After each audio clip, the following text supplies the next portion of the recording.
Bueno, en este video eh, chuta, explicaré un poco una deducción más o menos rápida, ¿cierto?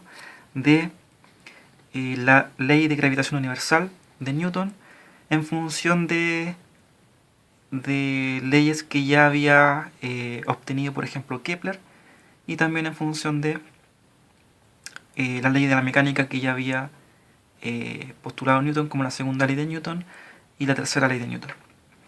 Entonces, partimos por ejemplo con la segunda ley de Newton, que dice que la fuerza neta es igual a la masa por la aceleración, ¿ya? Que es una ley que es muy fácil de corroborar experimentalmente. Entonces la masa es la masa del cuerpo que estoy analizando, cualquiera sea, y esta fuerza es directamente proporcional a la aceleración, ¿ya? Entonces, para poder desarrollar esta ecuación, que en principio se ve como simple, veamos qué pasa con la aceleración. Si yo quiero expresar la aceleración en coordenadas polares, tendría esta forma. Esta cosa de aquí se puede demostrar. Ya se puede demostrar. Bueno, la componente radial tendría esta aceleración, ¿ya?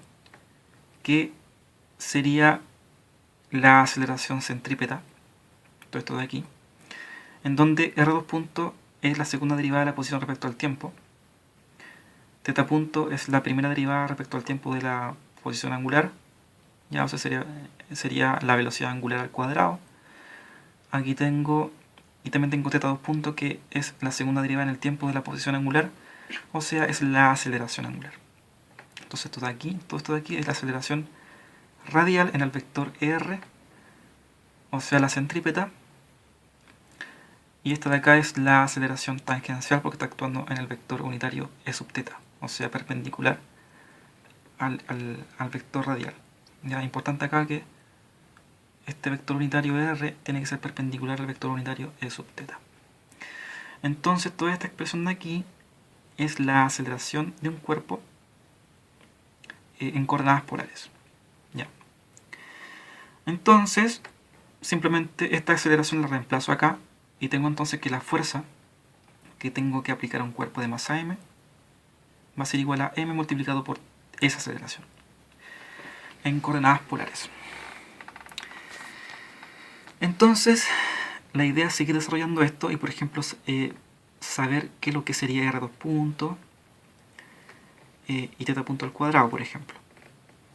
Entonces aquí recurrimos a la segunda ley de Kepler, que dice que el vector posición barre áreas iguales en tiempos iguales, lo que matemáticamente se traduce que esto de acá es una constante. Y le ponemos un 2 por comodidad, pero sigue siendo una constante. Si derivamos respecto al tiempo esta expresión, llegamos a esto de aquí, y tiene que ser igual a 0, obviamente porque la derivada de esta constante tiene que ser 0. Entonces simplificamos R y llegamos a esto de aquí, que toda esta expresión es igual a 0. Y aquí ocurre algo hermoso porque esto de aquí es esto de aquí.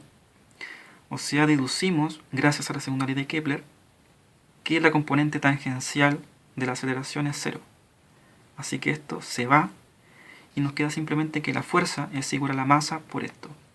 Simplemente por la componente de la aceleración que actúa a nivel radial. Lo que es lo que nos demuestra que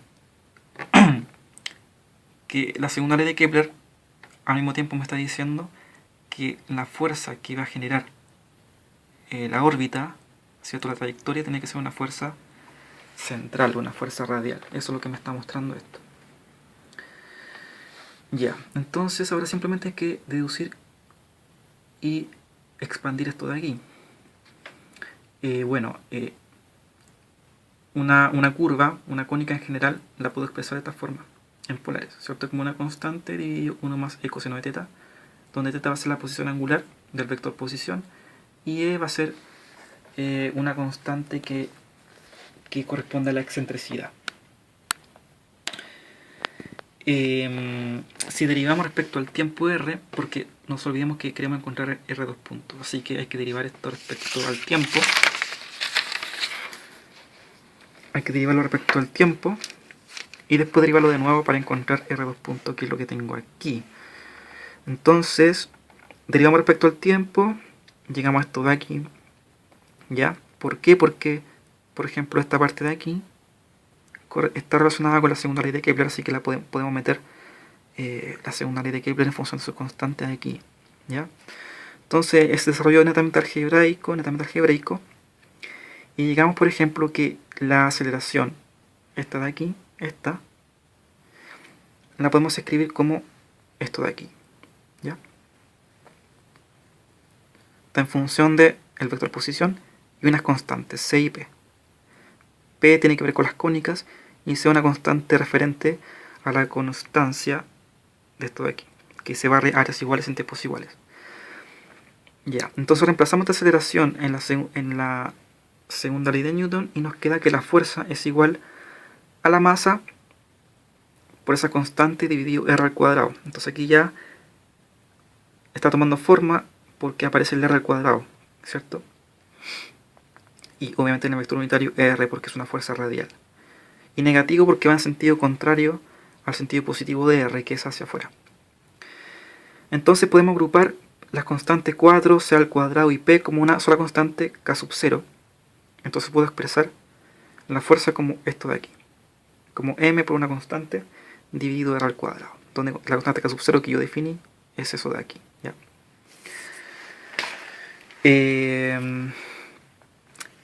Luego, ¿cierto? Con la tercera ley de Newton sabemos que la fuerza que actúa del cuerpo 1 al 2 es igual al negativo de la fuerza 2 a 1, ¿cierto? Son fuerzas que tienen el mismo módulo, que actúan en la misma dirección pero en distintos sentidos, por eso el menos. Entonces podemos decir de que... esta cosa se ve medio borroso. Esto de aquí es lo que habíamos llegado con la deducción anterior. Eso sería F1,2, ¿ya? Por ejemplo, la fuerza que actúa de la Tierra, del Sol, por ejemplo, a la Tierra, donde m sería la masa de la Tierra. Pero a su vez, la Tierra ejerce una fuerza sobre el Sol, sentido contrario, ya donde m grande sería la masa del Sol. Y acá, ¿cierto? Suponemos que tiene el mismo formato, entonces ponemos otra constante k, ¿ya? Pero con el mismo formato. Entonces podemos decir que k sub 0 sobre m es igual a k sobre m chico, ¿cierto? Pues simplificando eso, esto es una deducción directa de acá. Y como esta constante es igual a esta constante, podemos decir que es igual a otra constante que llamamos g, ya que se conoce como la constante de gravitación universal. Entonces podemos decir que k sub 0 la podemos expresar como otra constante g por la masa m. Entonces reemplazando k sub 0 acá, llegamos entonces a que la fuerza es igual a una constante g por la masa de un cuerpo, por la masa del otro cuerpo, que están interactuando, dividido r al cuadrado. Y todo eso, esta sería la magnitud, ¿ya? El sentido contrario indica el menos, que esta es una fuerza que actúa en un vector radial, central, pero hacia el centro. Y esto, bueno, es lo que conocemos como la ley de gravitación universal, en donde después Cavendish obtuvo el valor de G, ¿cierto?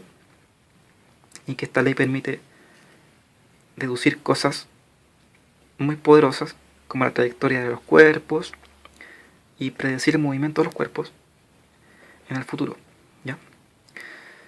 Entonces eso, bueno, el video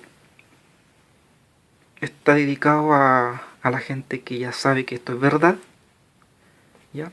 Y también ha dedicado a la gente que duda de la ley de gravitación universal, que son los terraplanistas, y que piensan que toda esta cosa es un invento sacado de la manga, que todo es magia, ¿cierto? Que es como que alguien algún día, como que Newton se levantó por la mañana y se inventó esto, inventó variables, pero no, o sea que tiene una coherencia matemática, y en función de algo empírico, como son las leyes de Kepler, que las dedujo en función de observaciones, de datos empíricos, y de leyes tan fundamentales como la segunda ley de Newton y la tercera ley de Newton, que nadie podría negar.